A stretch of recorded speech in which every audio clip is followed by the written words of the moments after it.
experiences right view, not just theoretical understanding.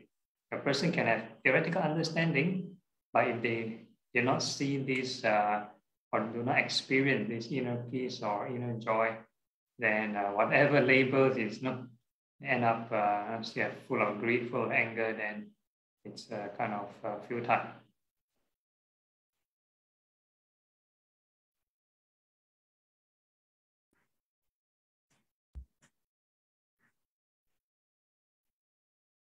So in my little encounters with, let's say, the Tibetan Buddhism, they also have bodily contemplation, these impurities of the body, and they ask, the body, part of the body is that self. And they also have impermanence and universal, very universal teachings. Yeah. So I think if they understand there's this law of karma, then they're part of right view also, right? Yeah, a lot of their karma also, yeah.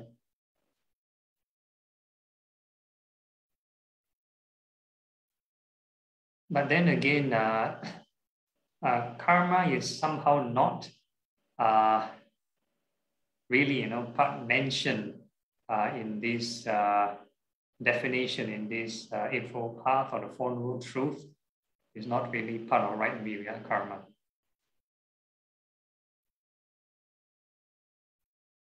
Okay, all right. Anything else before we start? Let's see, 8:31. Okay, nothing, we let Terence kick off. Thank you, Bhante. Q2 and good evening, everyone. Welcome to MSBS Weekly Guided Meditation by Phra Goh. Today is the 19th of October, 2021.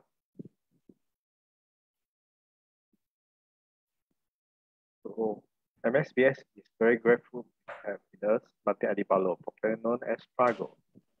Bhante was ordained into the Theravada tradition of Thai Dhamma sect, Santi Force Monastery, Johor, Malaysia in 2008. And is currently the religious advisor to Buddhist Youth Network Singapore and has been conducting our weekly Tuesday guided meditation since last year. This week, we are continuing and starting a new topic on Lord Self and starting the conduct of good Buddhist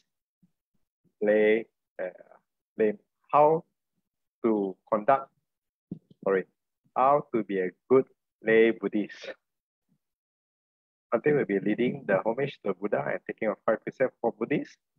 Now let's compose our minds, put our palms together, and welcome Bhante. Over to you, Bhante. Okay, thank you, Terence, for the introduction. So we're starting off with this opening chanting. Yeah. Homage. Namo tassa bhagavato arahato samma sambuddhassa.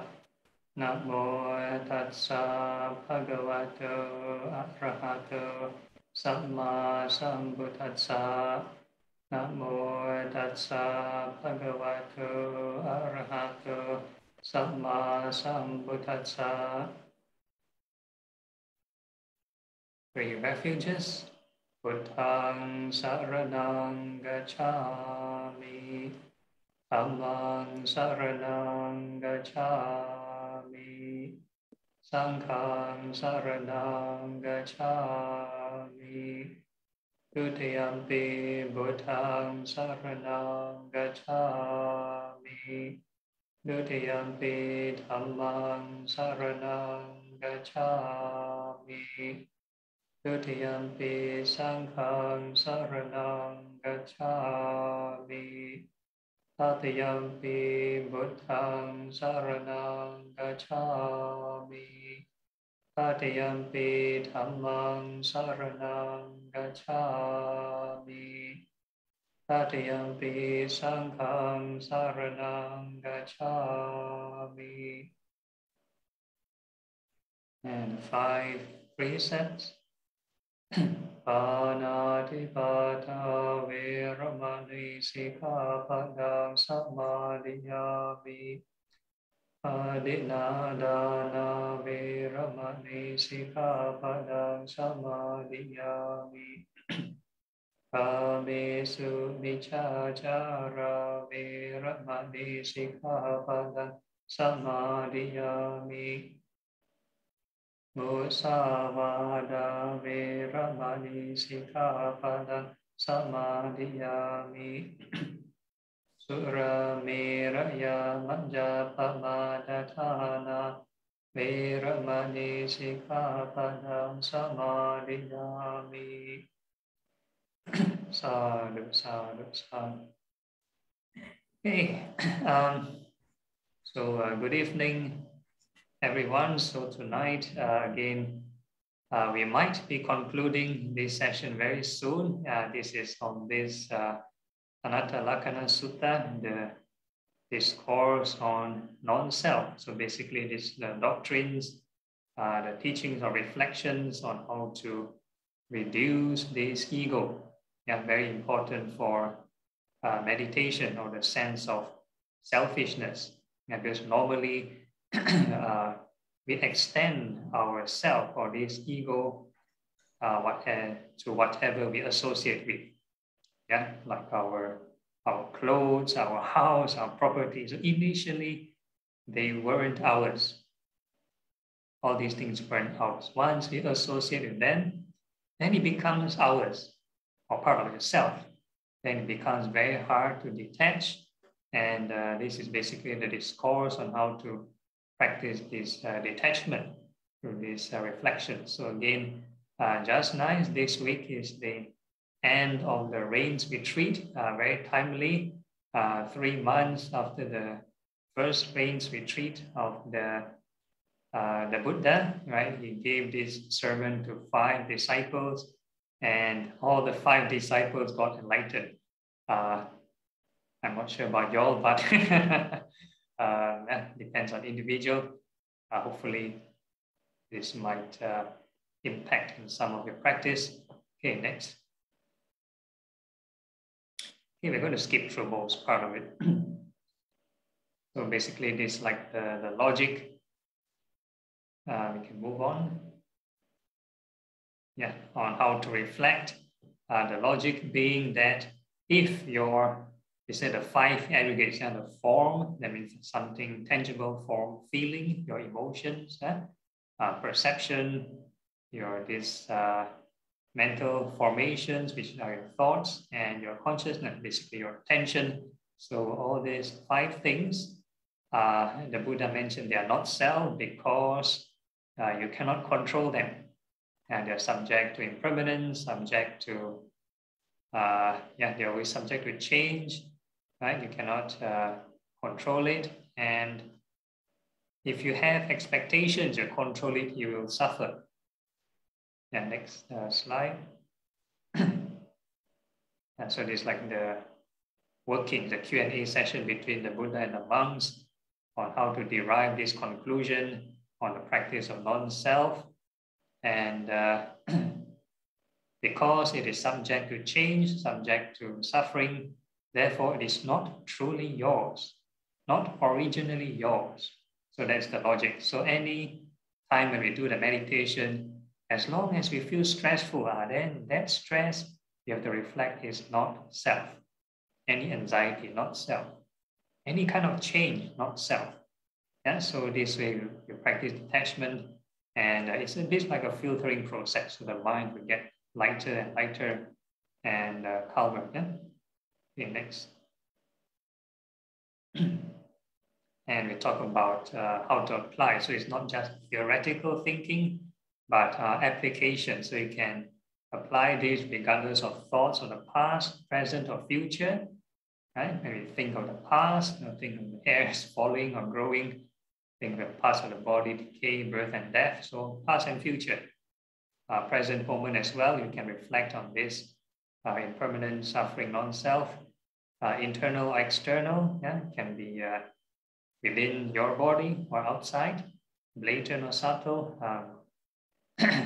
physical form or subtle, yeah, emotional or mental energy, whatever you want to call it, latent or subtle, common or sublime, normal emotions or sublime emotions like love, compassion, right? Far or near. So if you look at the news, certain country not stable or certain country is peaceful, near or far, whatever they may be, the mind can be subject to attachment. So as long as we are not mindful of this reflection, the mind will cling, then you get affected. Hey, this so and so country's politician is good or bad. We get affected even though it's not our country, right? We just hear certain speech and we get worked up. Or certain country, the sports team win or lose, even though it's none of our business, then we get affected, right? So this is attachment. So to train our mind to be more detached, so we have to reflect every moment, every cognitive function, right? The mind is near, far, whatever it is, you need to keep reflecting. So in short, meditation is not just sitting down and watching the breath. It's about every moment, wherever your attention lands, that is the opportunity to reflect and meditate. Okay, next. So this is the concluding part. We're starting off with today. So we need to get disenchanted with 5 things, yeah? Form, feeling, perception, this mental formation, and consciousness. So wherever our attention lands, these 5 things are there. So for the contemplation part, you don't have to be too multitasking. You don't have to observe all 5. You just observe 1, then you observe 5. So the basic, how do you call it? Essentials or the fundamentals, or basically the advice would be to follow the 4 elements, which is the form. Yeah, if you want to pay attention, you want to keep track of where is your attention, then you just keep track on the 4 elements. Any hardness or softness, fast or slow movements, any warmth or cold, right? So that's the fire element, movements, the wind element, hard and soft earth element, and the moisture and dry water element. So whatever sensation you detect, your attention will be there. And the mind, matter, these 5 is together. You cannot separate them. All right, so this is like basic instructions. Okay, next. So the problem is once a person is not aware of the 4 elements, then the mind will become intellectual thinking, just intellectualization. Then it won't be meditation anymore. It'll be just intellectualizing and thinking through, and there's no evidence. So the 4 elements is the evidence, and you need to reflect on this to detach from these 4 elements. Okay, so eventually we talk about these 5 disciples. They got disenchanted, dispassion, and through dispassion they got release. And the last statement is very interesting. Normally in the scriptures, once practitioner is enlightened, they'll make this interesting claim. Birth is ended, you mentioned, and birth is ended. The holy life fulfilled, the task done, there is nothing further for this world. All right, so there are many interpretations of this. So some people may think when they talk about birth is ended, they will talk about, enlightened person will be able to see their past and future lives. Right, so they will take this birth as a literal birth. So once they say, hey, future, no more birth, then to them that is an enlightened being, right? But my interpretation, or a lot of interpretation, would be a person when they achieve the state of nibbana or enlightenment. So we talk about this interesting unknown state of mind, which is uncreated, unborn, unconditioned. right? So unborn is one of the definition of Nibbana. So once a person has experienced this Nibbana, right, unborn, the condition of the unborn, then they will make this statement, birth is ended. So there's nothing reason, nothing arising. So even in the Mahayana the sutras, on the Heart Sutra, they talk about this Pu Shen Pu Mie, this no birth and no passing away. So they're not talking about these past or future lives. They talk about a state of mind that is so purified, right? When they detach everything, because everything else is subject to arising and passing away. So it's like a scientist, they keep filtering until you reach this pure state. You detach everything until eventually there's a state of mind that is no birth and no passing away. So there's no arising and passing of the five aggregates. That means that state of mind is beyond feeling and beyond form, beyond feeling, beyond perception, no labeling, no formations, and no this sixth sense basis consciousness. Yeah? So this is the definition of this no birth. But if you want to talk about the Abhidharma, they talk about this enlightened consciousness, or even in the Satipatthana Sutta, there is this thing called the liberated mind, pure mind. So this is beyond the five aggregates. So let's say for an enlightened being who is like alive, like the Buddha when he was alive, there might be a two-in-one mind. So he is experiencing this enlightened mind. You can read this Maha Sutta, the discourse of this, the greater discourse of emptiness, Maha Sutta. There is like a passive mind, this enlightened mind that's always there.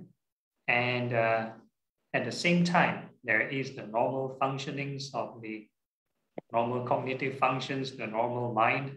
So it's like a two-in-one kind of mind. All right, so there ends this short sharing. Next. Yeah, so this is the conclusion.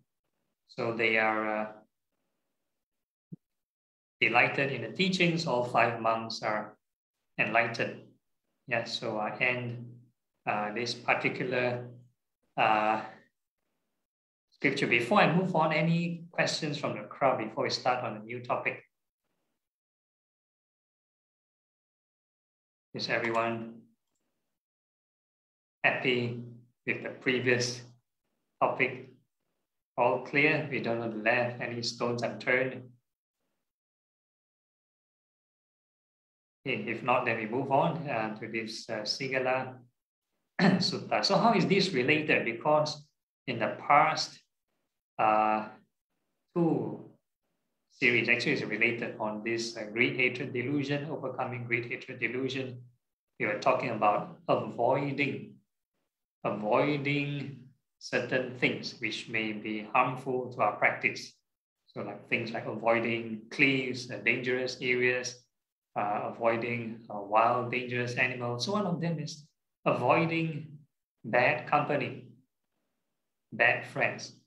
So interestingly, there is like a very comprehensive discourse, called this Sigalovada Sutta on human relations, interpersonal relations, how to deal with your parents, your colleagues, your friends, and that kind of stuff. So seems like very back to basics, but it will help in your meditation, because if let's say your social life is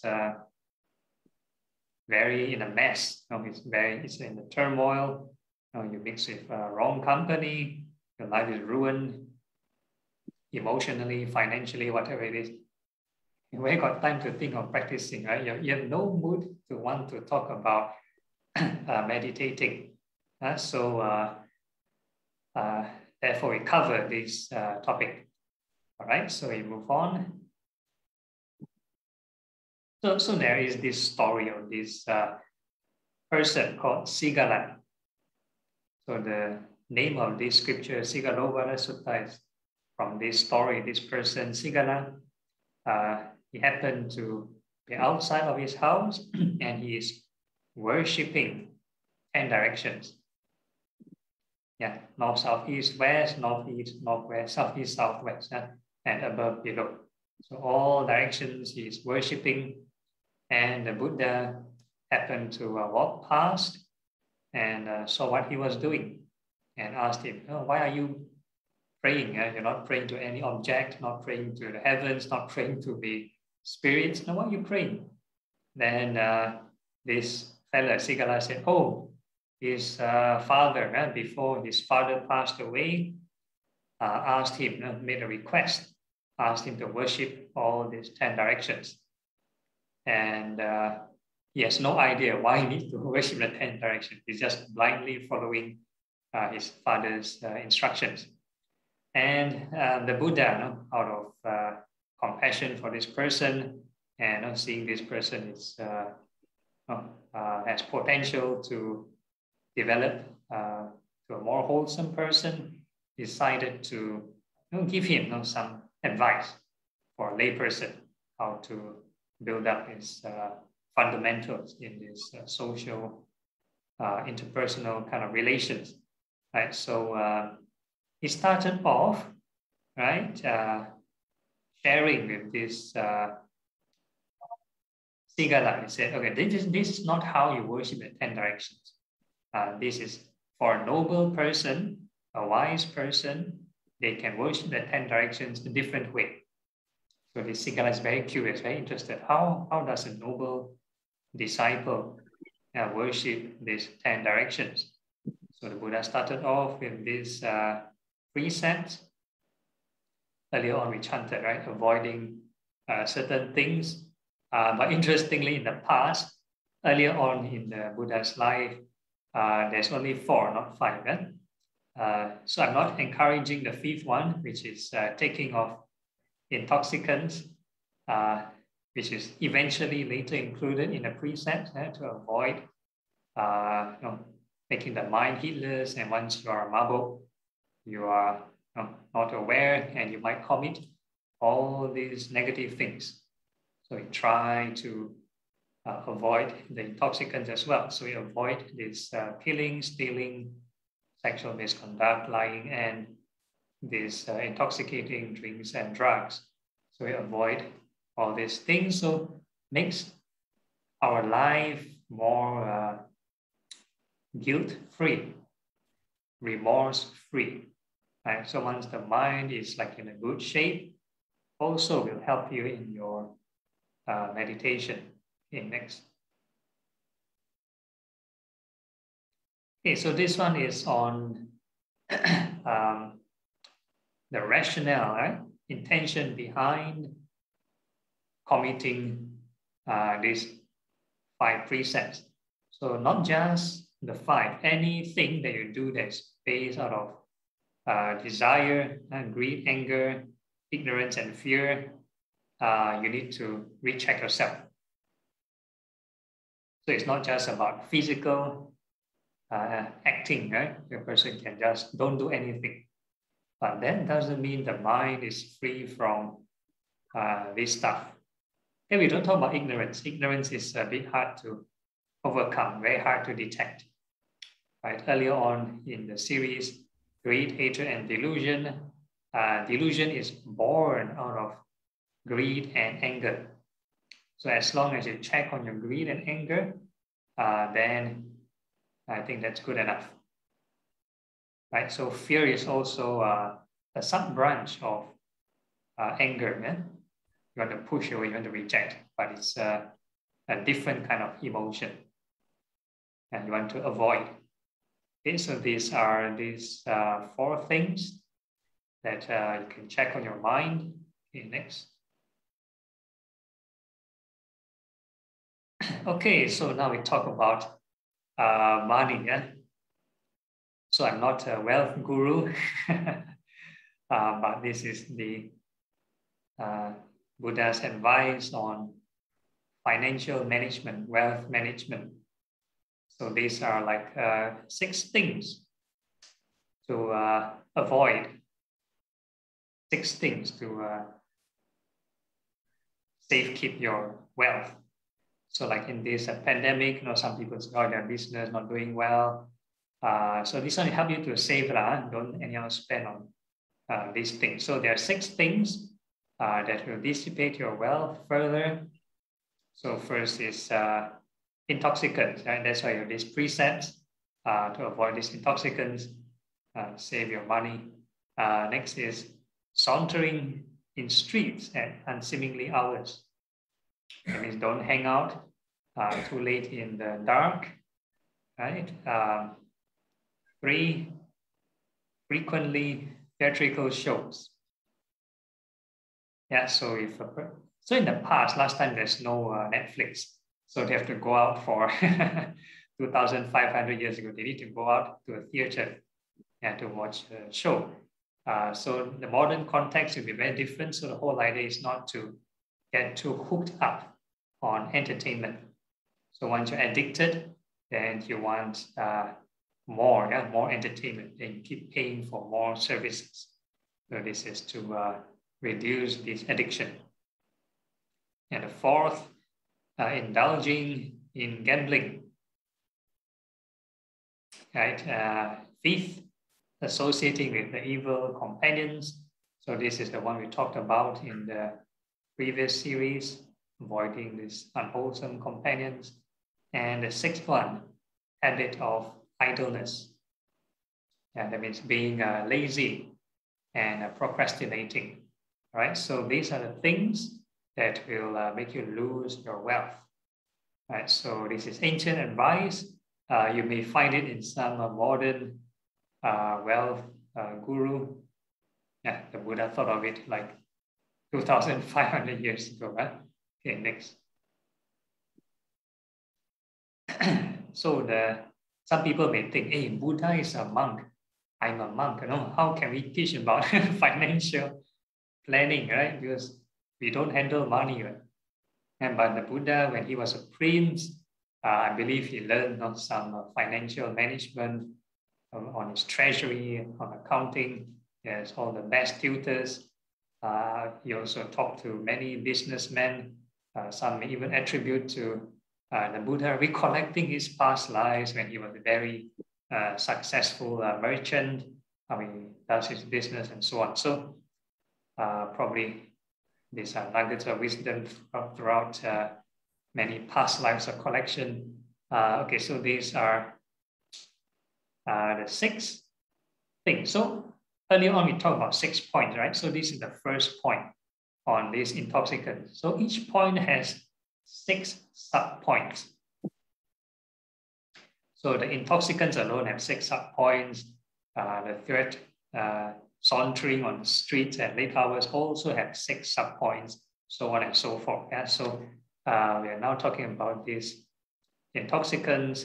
Number 1, common sense, you need to spend money to purchase the liquor. So if you don't drink, then you don't spend money on the liquor. So save money. So number 1. Number 2, you will increase in quarreling.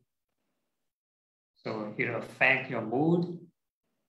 I haven't got drunk before, so I have no idea. So I see people who drink, their face turn red, or they lose their senses, and they can't even walk properly. Okay, and the third one, susceptibility to disease. Right, so talk about liver problem, other organs, brain problems, so on and so forth. And alcohol level in the blood goes up. And the earning an evil reputation.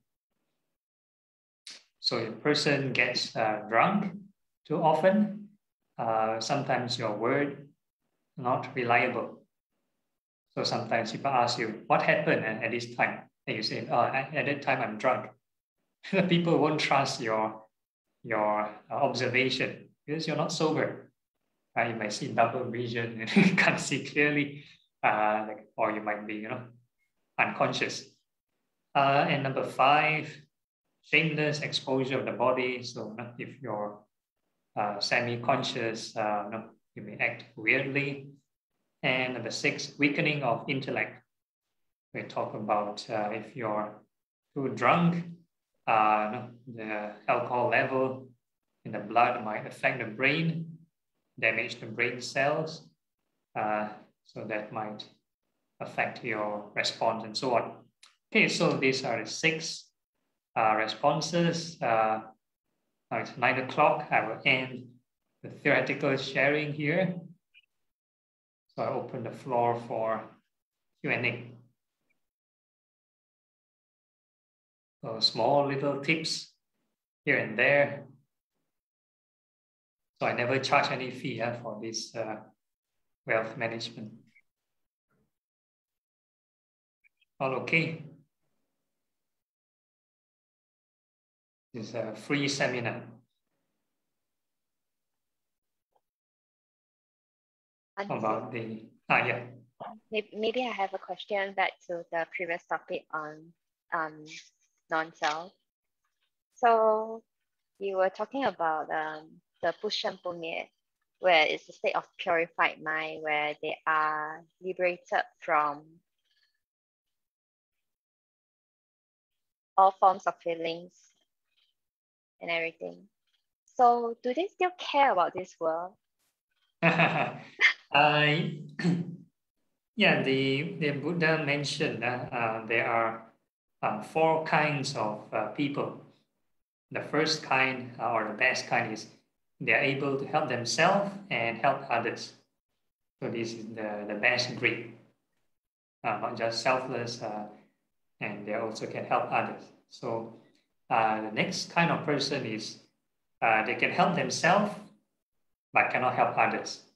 So they practice the training, they reduce greed and hatred, and they can help others also, encourage others to do the same. So this is this is the first kind. So the second kind is you help yourself but you don't help others. So you train yourself but you never encourage others to reduce greed or hatred. So this is the second grade of person. And the third kind is you cannot help yourself, but you help others. So interesting, the Buddha placed the person who help themselves and unable to help others higher than the other one, which is helping others but cannot help yourself. So a person is supposedly, very selfless, but they themselves don't do. So it's a bit like a hypocrite. So they tell others to do it, but they themselves don't take up any training rules. They don't do anything to reduce their greed or hatred. So this is the third kind. So there might be a reason. So maybe people might lose faith eventually once they see their role model, something like that. Then it might affect in a big sense. And the fourth kind of person is the worst, unable to help yourself and unable to help others. So a person in your question, let's say a person who achieved enlightenment, right, reached this state of pure mind, totally contented, no greed, no hatred, may fall into the first 2 categories.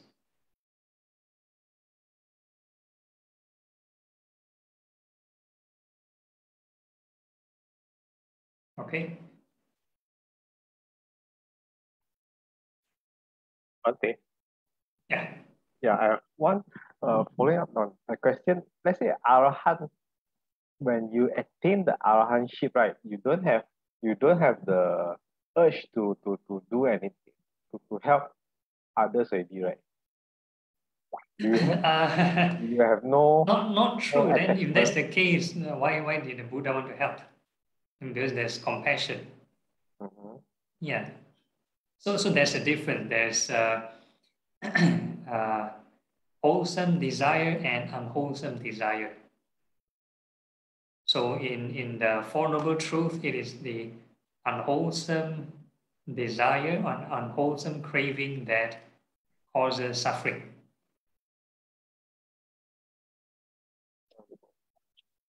So we can fall back to the many series ago on the middle path of the four sublime states, love, kindness, compassion, appreciative joy, and this equanimity. So a person who practices correctly compassion, they still care for the world, just that they don't have this, we say the mundane kind of compassion will be corrupted or infused with greed. So it will end up as personal grief. So we help with strings attached. So we help somebody, we supposedly have compassion, but we expect certain return. Or we expect the person to thank us, or the person's situation to improve when we help the person. But the more we help, if let's say you have strings attached, you have expectation, and the person, the situation never improve, or whatever it is, then you get burnt out. You get very upset, you get very depressed, very tired, and eventually you give up, or you get this depression or burnout. So the middle way is, if a person practices, like earlier on, the non-self, they can have attachment. They can practice compassion without the attachment, so they won't have burnout. Bante, I have a different opinion on the number 2, right? The type number 2, right? That you mentioned that he can help himself, but do not want to help others. I don't think that my opinion is not the person that do not want to help others, but this person has limited. This person has limited capability to teach others. Rather than he doesn't have enough wisdom to do it. Like in the case of Pacceka Buddha, I don't think the Pacceka Buddha realizing himself. There is this enlightenment, but he's not. He does not develop enough wisdom so that he can teach others how to do it. Yeah, that also. Sometimes could be the context, the society may not accept this particular kind of belief, so they might get despised. Yeah, so you're right. Yeah. Yeah, so to add on, there's this story, I'm not sure whether I've mentioned it before, on the thousand-armed Kuan Yin. Thousand-armed Kuan Yin. There's like an origin story, if I remember correctly. What was it like? Yeah, so this Kuan Yin, before he has this 1,000 arms, he was like practicing in this Pure Land. He's this Amitabha's disciple. So one of his practice is compassion, or his main virtue is compassion. So he's practicing, looking at the beings who are suffering, especially the hell realms, and decided to sort of help the hell realm beings, dedicated some merits, and is able to save some beings in the process. So he decided to perfect his virtue by making a vow. To become a Buddha, you need to make a vow. So he made a vow. He said, okay, may he empty the hell realms. If he ever, he added a condition to give him this motivation, like a push. So if he ever regret this decision to empty the hell realms, may he shatter into 1,000 pieces. So he made this vow. Right? So every day he dedicates merits to the hell realm. Then he has divine eyes. So he look at the hell realm and he's counting. He saves some beings, but every day as the days go by, the hell keep increasing. The hell, more and more people born in hell. So he started. In this case, he will never reach Buddhahood because he made the vow already. In this case, he will never reach Buddhahood. So he started to regret this decision. As the days and weeks go by, he help. Cannot let more and more people born in hell. Cannot finish. So because he regretted this decision, then he broke into 1,000 pieces. Broke into 1,000 pieces. So what happened? His teacher, Amitabha Buddha, flew down or teleported over and fix him together. So he pieced 1,000 pieces together, and the new version is this 1,000-arm Kuan Yin. Yeah, 1,000-arm Kuan Yin. So each arm has like an eye to represent wisdom. So the moral of the story, right? Even though if you do not believe like in the physics of what happened, the moral of the story is if you want to help somebody, you need to help with wisdom. Don't help with strings attached. You want to help somebody to fulfill your KPI. Then you get very upset, very disappointed, a lot of suffering. Your heart will even break into 1,000 pieces. Right? So you want to help with wisdom, help with kindness, no strings attached. So this is the moral of the story. So yes, a person who is like a saint, or you don't need to be a saint, a person practicing this bodhisattva path, or even an enlightened person, they should be helping without strings attached.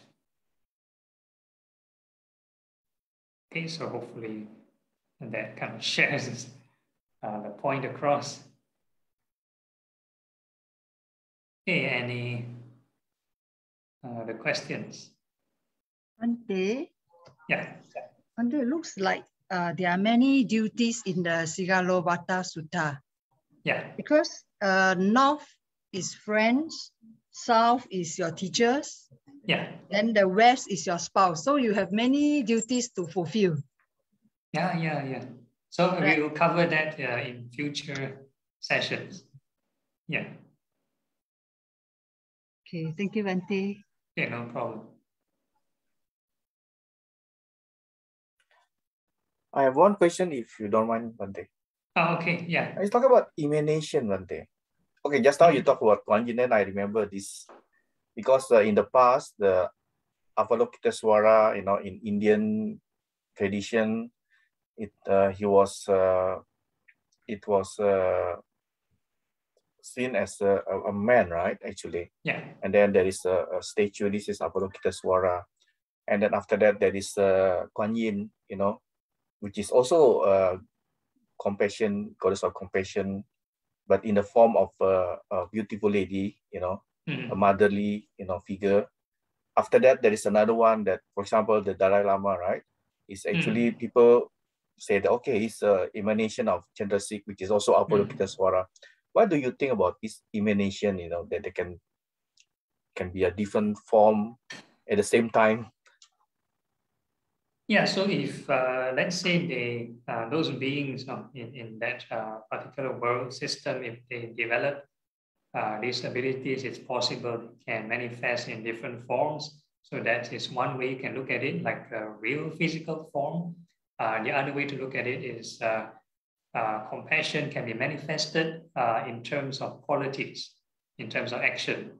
If one day you see animals suffer, or you see another human suffer, then you arouse this compassion. So this is probably also one way to interpret how compassion can be manifested. It doesn't have to be like a real physical person. Right? So of course, in the historical context, the female version, if I'm not wrong, is invented by one of the emperors, Chinese emperors. Right, when there was like period of time, there's no male emperor, so there's like a female empress in charge. So to show the feminism, the power of feminism, she decided to make like change one of popular figures of worship to a female form. Yeah. So okay, that is understood in terms of metaphor, right? It's a compassion, However, let's look back at the stream of consciousness when a person passes away, then goes to another life. Does it mean that the Chandrasekhar, the Dalai Lama, the Kuan Yin, and the Avalokitesvara come from the same stream of consciousness, then which is a branch out to few types, or is not the case? Yeah, I heard of Dalai Lama's interview before. I think he's very humble. He mentioned he's not reincarnation of Kuan Yin or not manifestation of Kuan Yin. Usually these are like his devotees or his disciples that call him that. So likewise, meant for same with many other traditions. Or some disciples may just call their teacher a living Buddha or or Arahant or enlightened being, whatever it is. The monk themselves don't call themselves that. So it's actually up to the faith of the individual. They want to express it. Sometimes might be taken out of context. Yeah. So you mean that it is not from the same stream of consciousness, but rather it is like a close disciple of, that individual, that is say that, okay, I am actually, representing, so-called the same quality. If you want to talk about diverging consciousness, there's this Hollywood film, The Little Buddha. That I saw that. 1 to 3. Talks about this. Talks about this splitting into like multiple personalities or multiple births.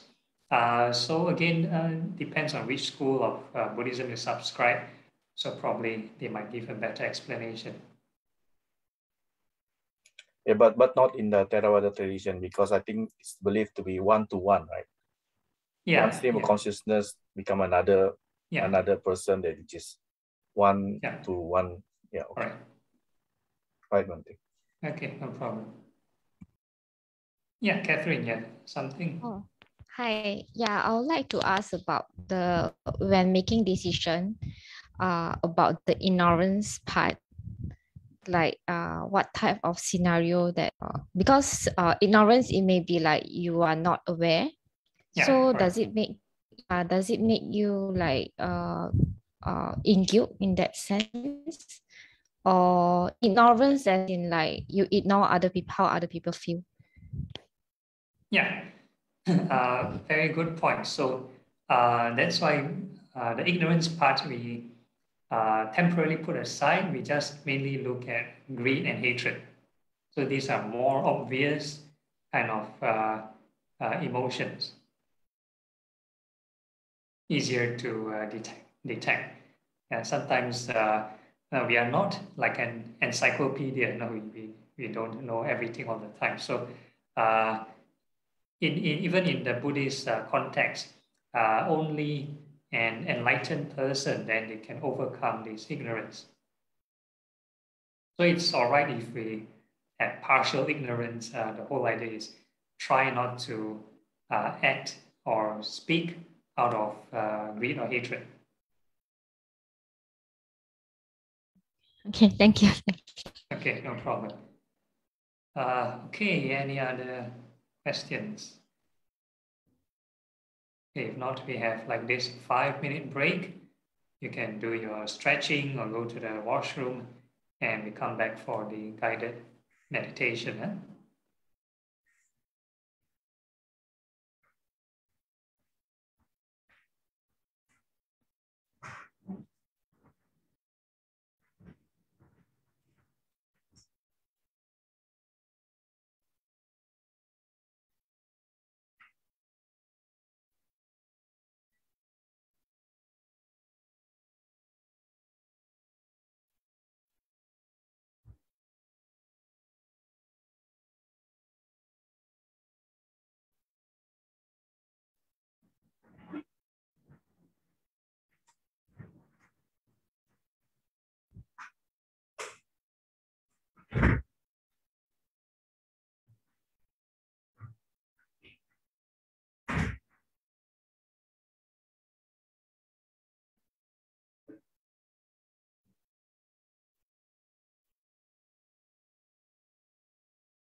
Okay, I'm back.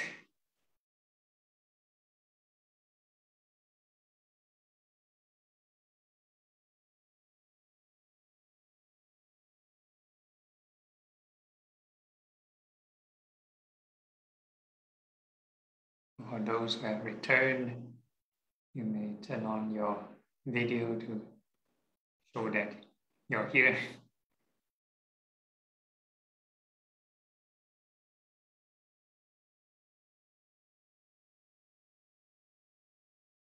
A few more persons.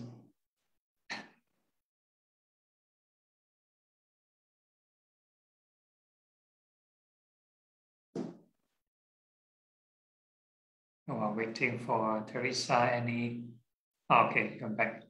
How about Chong? Are you there?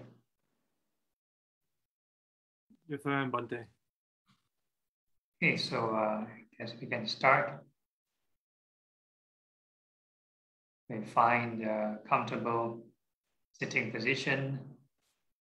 Make sure your back is upright.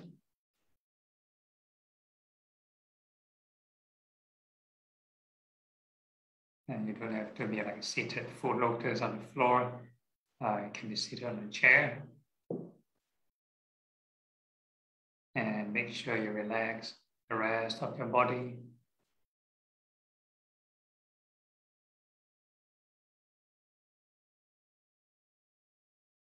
And then we can close our eyes, and the first phase of meditation we're doing is this bit of visualization.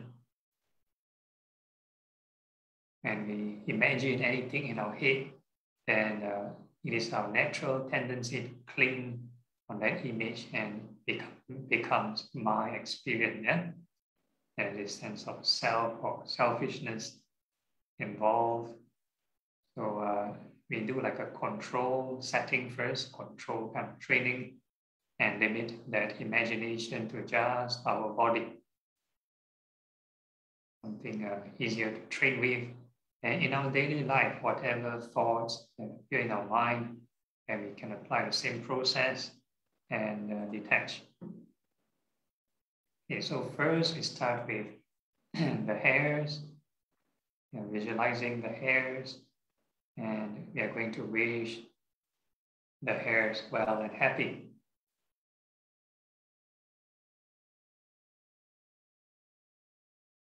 Loving kindness and acceptance towards the hairs from head to toe.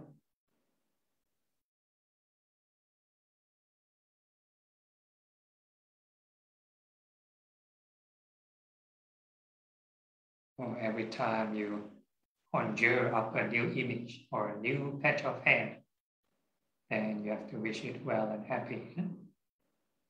So new patch of hair, well and happy. New patch of hair, well and happy.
And once we have wished all the hairs well and happy, have loving kindness to all the hairs, then we can contemplate on the reality that all these hairs go through birth, aging, sickness, and passing away. We can like fast forward the aging process a bit. So hairs growing and falling, growing and falling. Many cycles of birth and death of the hairs. No need to over-imagine, like how you shower, how you comb your hair. No need, just hairs growing, falling, growing and falling.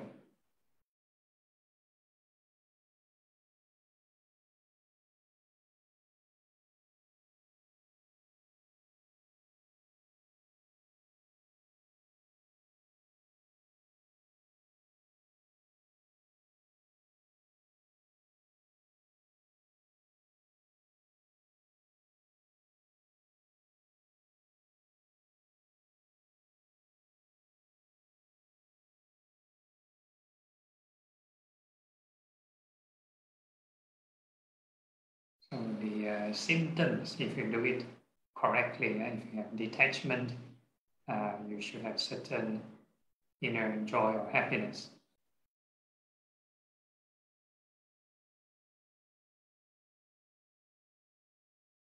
If the more you meditate, the more stressful, the more tension, then you need to do more loving kindness first.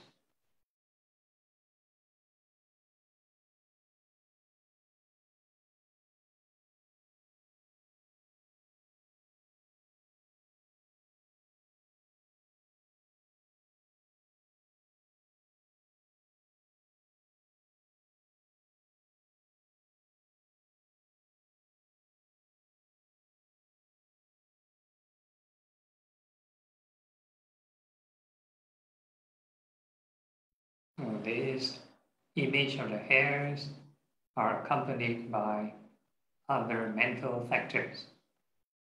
Yeah, there's the image itself is a kind of mental formation. You're paying attention to this hair, image of the hair. So this is your mind or consciousness, your attention.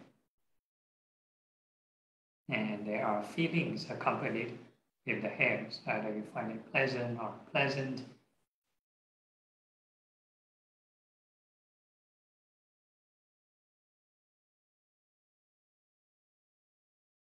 And you give it a label. Every time it changes, oh, this is a long hair, this is short hair, new hair, old hair, and so on. Yes? So we give labels.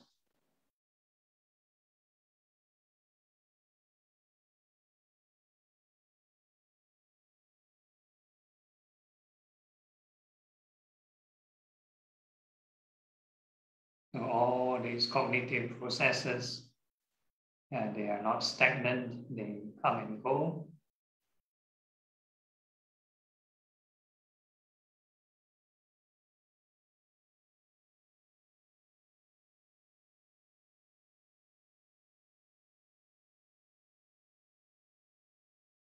And then we can reflect by asking ourselves, are these hairs truly you or truly yours? And you tell them not to go through birth and death.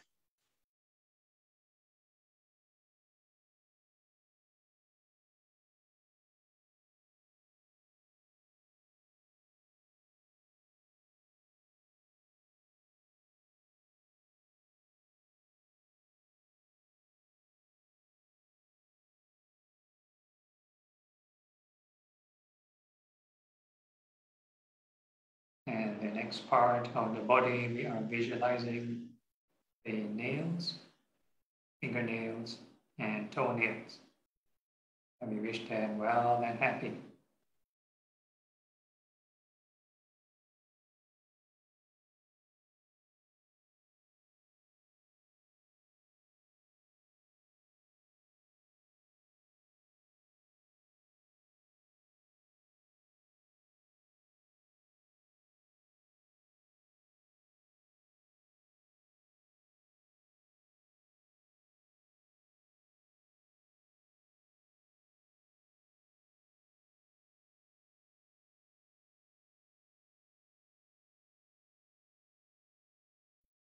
all these nails go through birth, aging, sickness, and passing away.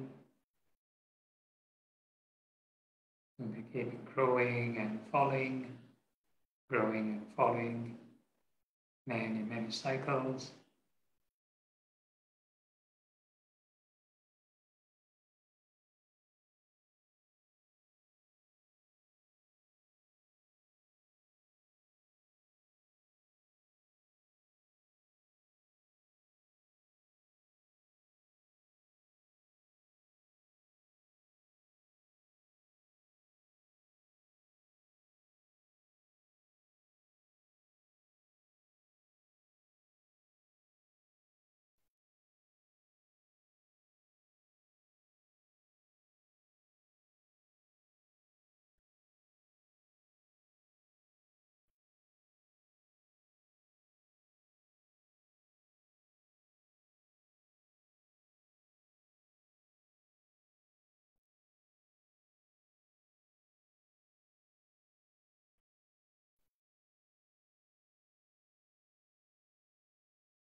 And we can reflect by asking ourselves, are these nails or the mental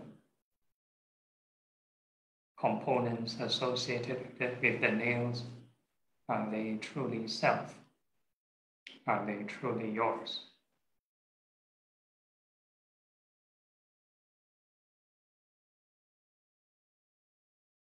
And you tell them not to go through this process of birth and death.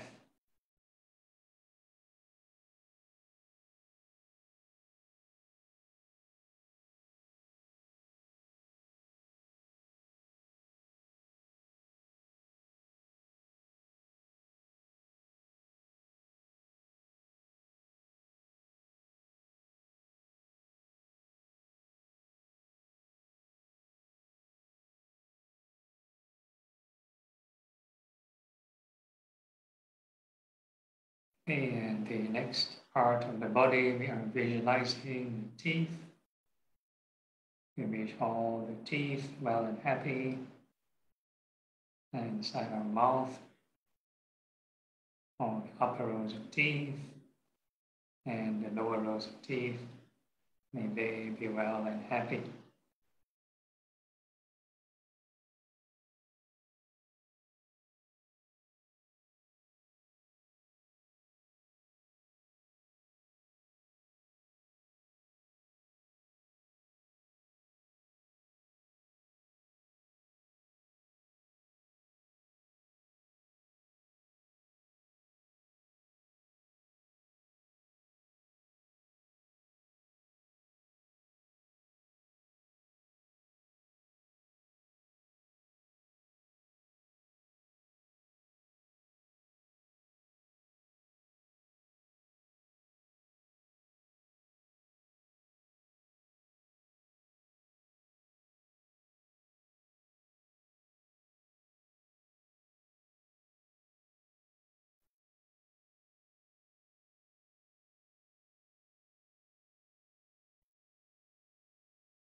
And all these teeth go through birth, aging, sickness, and passing away.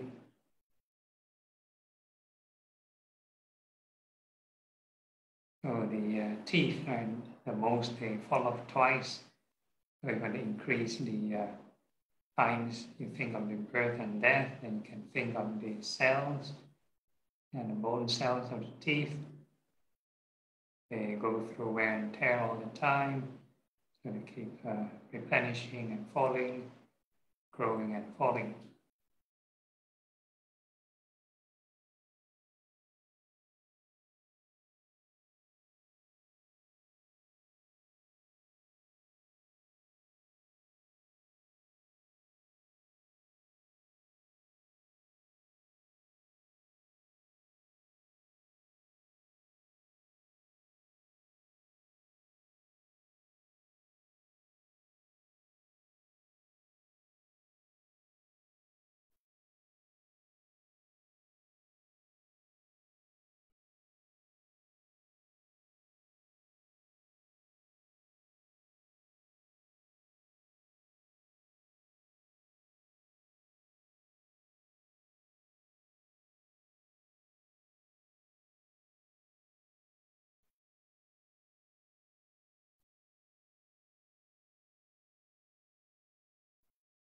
And then we can ask ourselves, are these teeth truly self?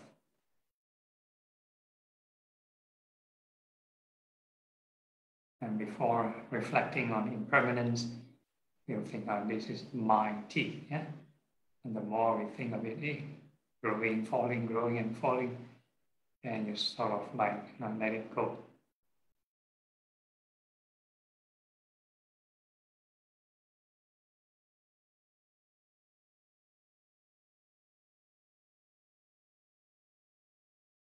And we are now going to reflect or visualize the skin. We wish all the skin well and happy from head to toe. May all the skin be well and happy. So the skin again is quite a large area. Every time we think of a new patch of skin, we wish it well and happy. A new patch of skin well and happy. New patch of skin well and happy.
And all the skin go through birth, aging, sickness, and passing away.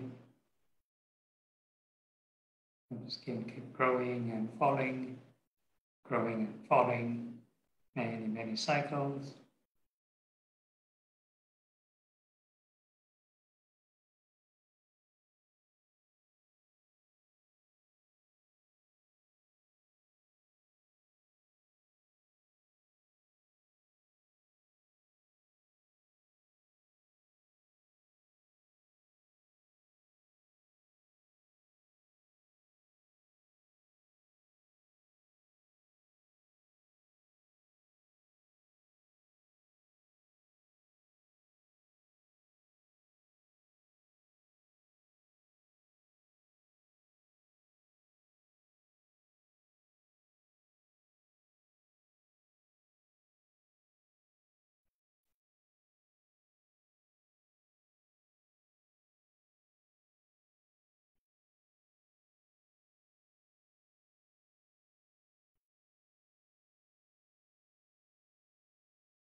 And we can reflect by asking ourselves, are this in truly self? And we tell the skin not to go through birth and death.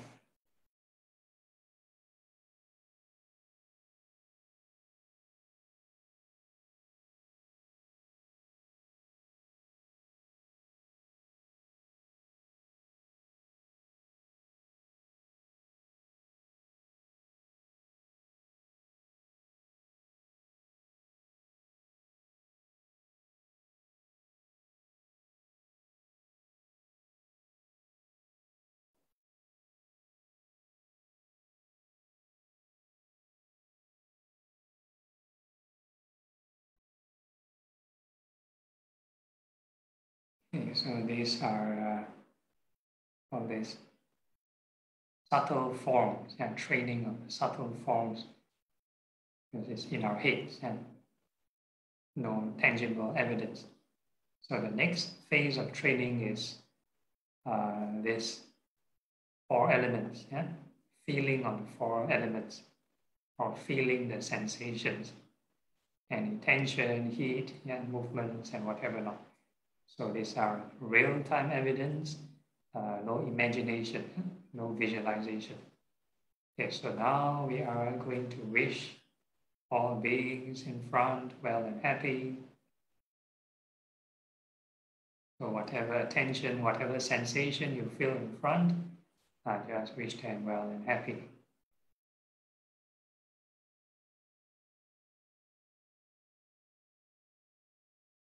And we come back to ourselves, and we are wishing all beings behind well and happy.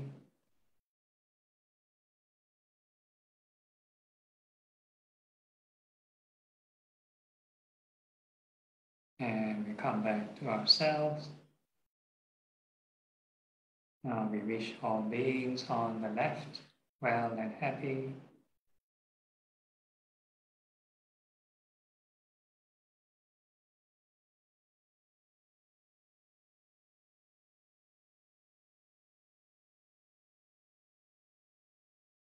And we come back to ourselves. And we wish all beings on the right well and happy.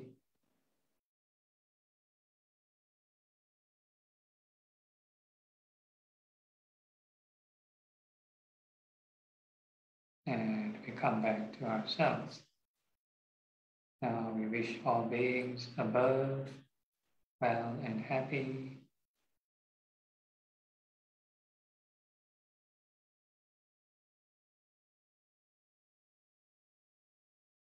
And we come back to ourselves. And we wish all beings below well and happy.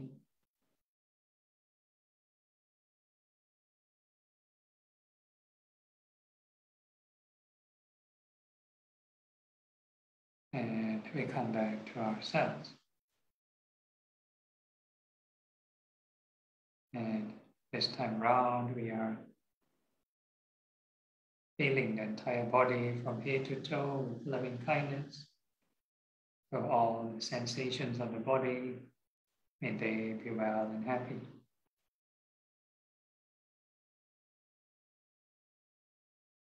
So again, this is a general classification.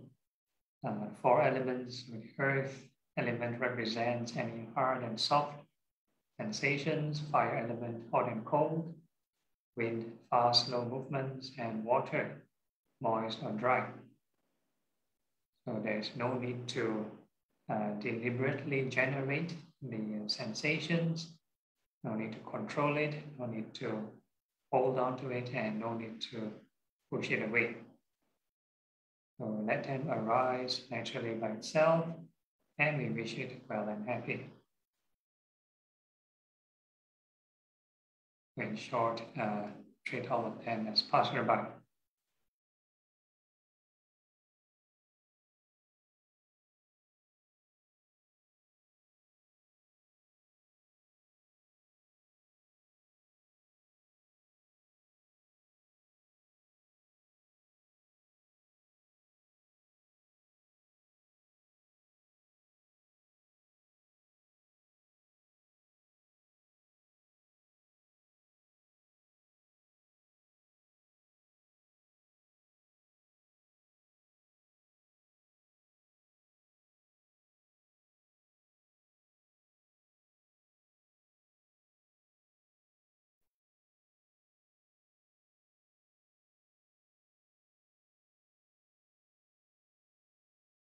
So all these elements that arise, they're called fabrications.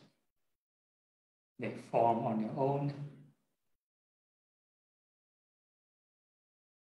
And if we want to control it, if let's say I want a certain warmth forever, or I want certain softness forever, then there will be this tension and suffering.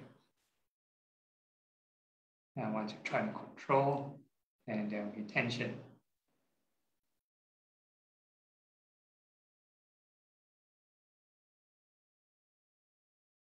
We can reflect all these things are not self.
So this is now still a very restricted area of attention within the confines of the body. And now we can slowly extend this loving kindness and wish all beings in all directions, may they be well and happy. So no need to push the mind, let it extend naturally by itself. However far it wants to go, that will be your universe, your world.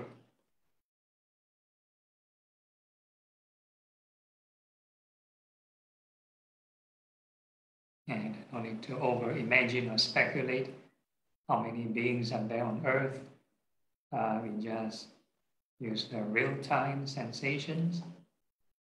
Every moment any sensation arises, within that field of attention, we wish it well and happy.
So the whole idea is never let the mind idle. Yeah? There's a saying, and idle mind is the workshop for the devil. Once we do nothing only, or let the mind autopilot, naturally it will daydream, worry, fantasize, whatever. So keep generating loving kindness for every sensation that you detect.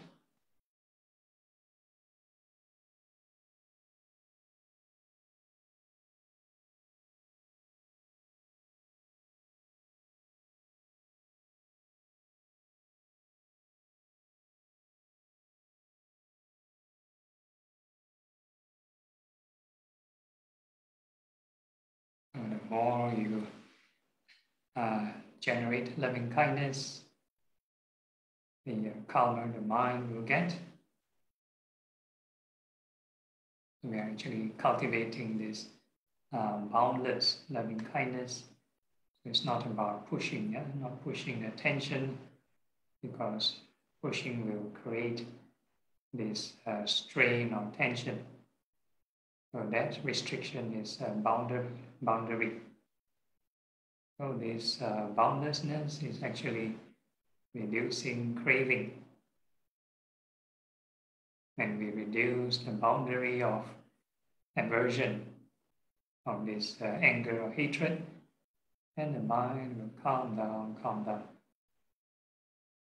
and will reach one level of boundlessness.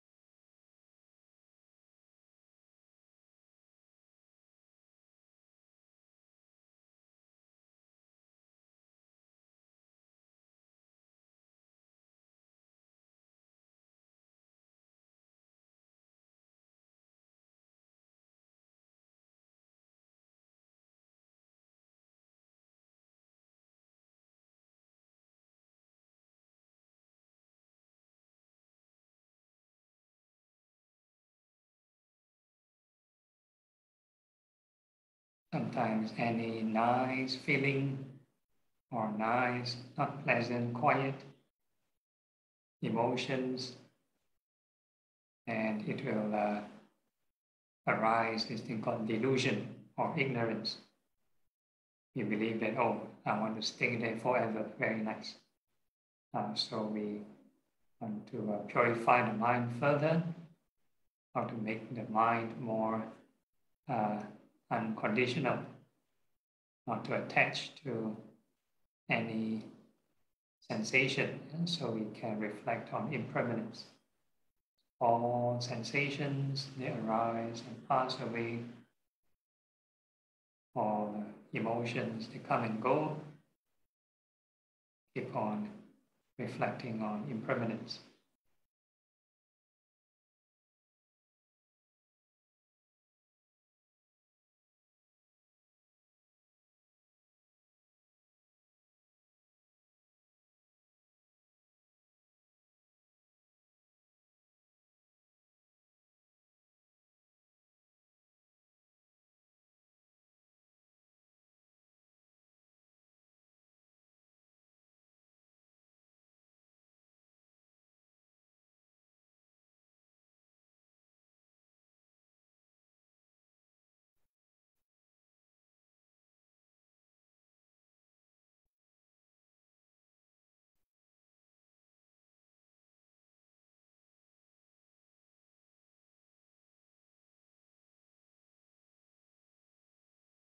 So whatever emotions, we treat them as passerby, no matter how pleasant, how peaceful. Yeah?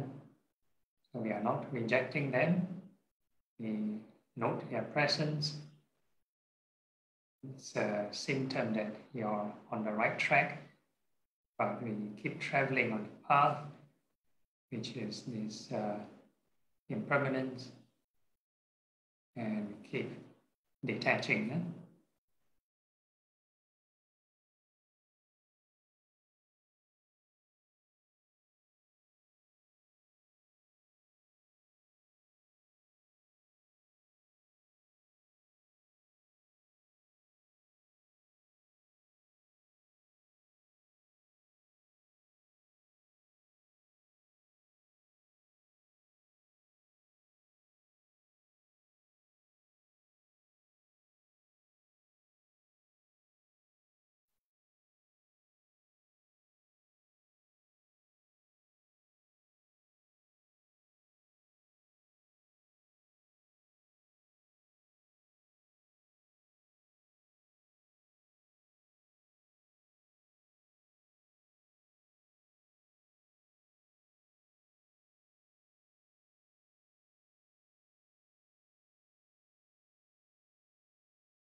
can always challenge yourself.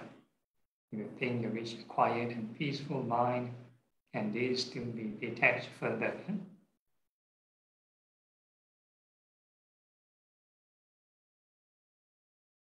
So the ultimate goal is to find a pure mind.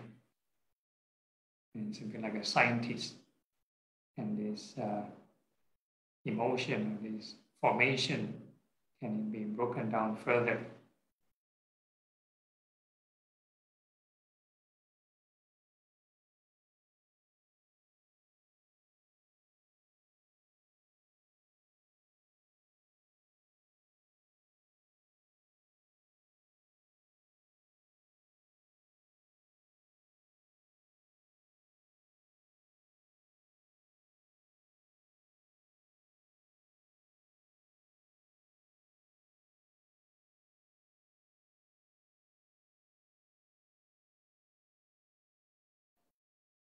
Okay, so we can be mindful of this loving kindness and impermanence, regardless of standing, sitting, walking, or lying down, wherever your attention may be, near or far. And can gently open our eyes.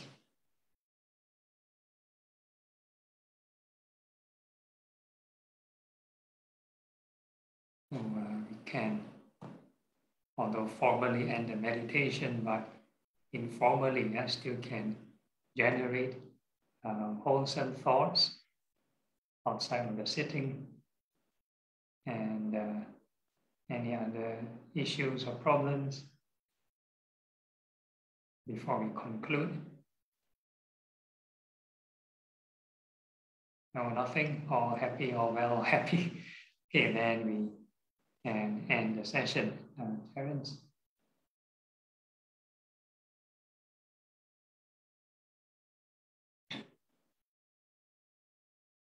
Okay, so there's like this short dedication chant.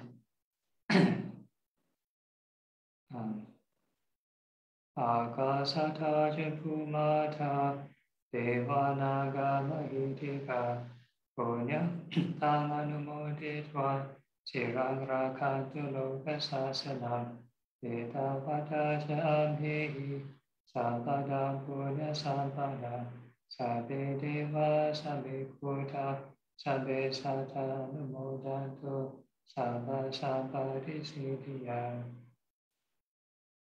And transference of merits to departed. Idam menyatina hotu sukita hotu natayo. Idam menyatina hotu sukita hotu natayo. Idam menyatina hotu sukita hotu natayo. Inspiration. Imina punya kamena ame balas agamo satang samagamo hotu avanibana patiya sadhu. Okay, all right. Any announcements from Terence? Nothing, Bante. Bante. I have not, and good night. Good night, Bante. Thank you, Bante. Good night, Bante. You, Bante. Good night, Bante. Okay, good night. Good night, Bante.